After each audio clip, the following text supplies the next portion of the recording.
usually watch this program, we don't take a stance usually on foreign policy. But it's interesting that you bring up Afghanistan. Afghanistan for a long time we were trying to mold into a, I guess you could argue, more secular country than it was when we arrived, fighting the Taliban for years. Assalamu alaikum everyone. So this video is about a racist right-wing atheist, Atheist for Liberty, talking with Islamophobic whale who lied about her past and married a CIA agent, Al-Qaeda agent, and she participated in sex trafficking of boys, and she had to flee because she was caught, and she portrays herself as this refuge who was oppressed by evil Muslim men. So let's take a look at this video. For those that usually watch this program, we don't take a stance usually on foreign policy. But it's interesting that you bring up Afghanistan. Afghanistan for a long time we were trying to mold into a, I guess you could argue, more secular country than it was when we arrived, fighting the Taliban. So this atheist is talking about the occupation of Afghanistan, where the U.S. government tried to create a top-down revolution, social engineering. They tried to take a population of conservative, traditional, mostly Muslims in Afghanistan, and they tried to create them in their own image and turn them into secular liberals. So this was an act of, an example of Western imperialism, and specifically liberal imperialism, that happened in Afghanistan and that destroyed a lot of lives. At least pulled out in August of 2021. Do you think that it was a mistake for the United States to pull out the way that it did, seeing that Afghanistan overnight turned into an Islamic theocracy, into Talibanistan overnight, immediately prohibiting women and girls from attending school, immediately disregarding all the work that we did to try to make Afghanistan a peaceful and more secular and enlightened Afghanistan was already pretty peaceful, though, bro. It was pretty peaceful. You American imperialists invaded it and destroyed a lot of it, and because over some false neoconservative propaganda as well. You're not the one who made it. And this is how these secular liberals are. A lot of their ideas aren't popular abroad, so they try to invade and destroy places in the name of spreading secular liberal enlightenment, so-called, but it's barbarity, it's anti-family values, it's atheism, it's secularism, it's just godless ideologies. Most of these people are atheists, they don't believe in God.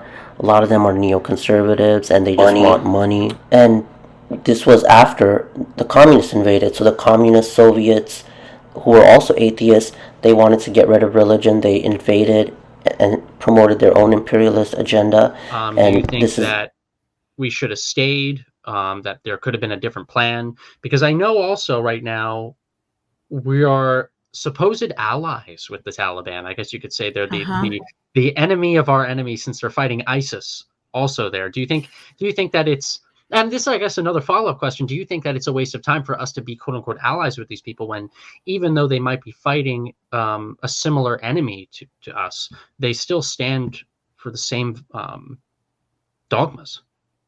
Yeah, absolutely. It's just a slightly different kind of terrorist. Mm-hmm. That's the difference between the Taliban and ISIS. They're following very similar dogmas. They have slightly different ways of going about it. So this woman is super stupid.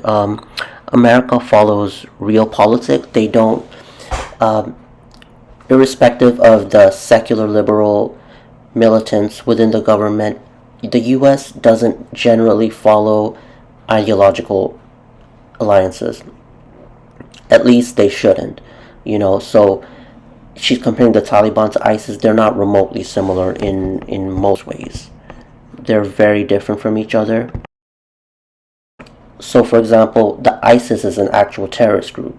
The Taliban isn't really as much of a terrorist group, at least not anymore. Their methodology has changed. They just want to consolidate Afghanistan. So it doesn't really make sense to compare the two.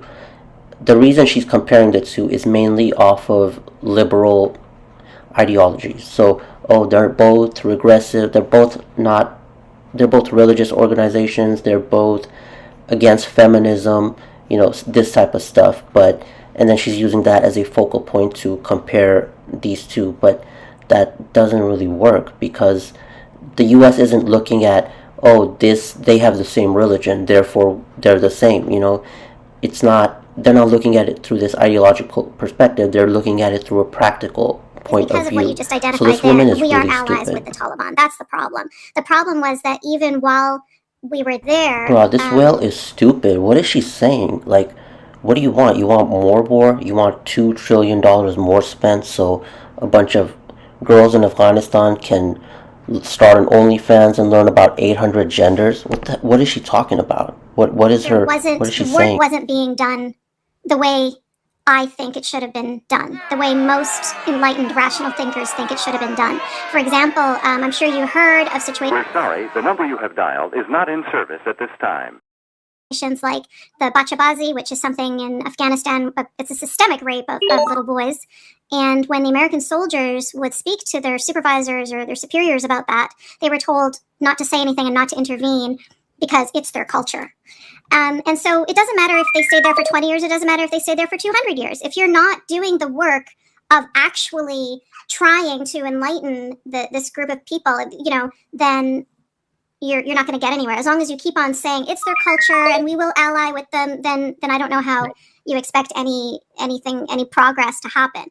So I totally agree with her. We have to challenge other cultures. So let's start with the West.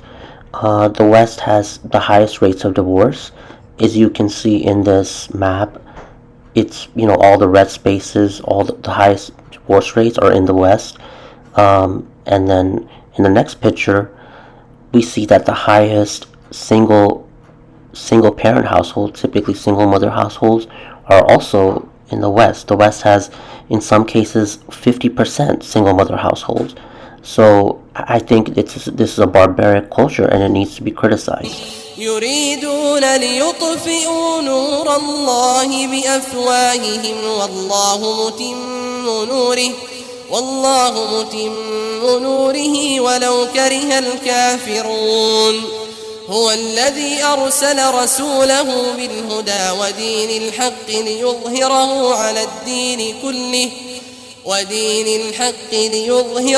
على الدين كله ولو كره المشركون يا أيها الذين آمنوا هل أدلكم على تجارة تنجيكم من عذاب أليم تؤمنون بالله ورسوله وتجاهدون في سبيل الله بأموالكم وأنفسكم ذلكم خير لكم إن كنتم تعلمون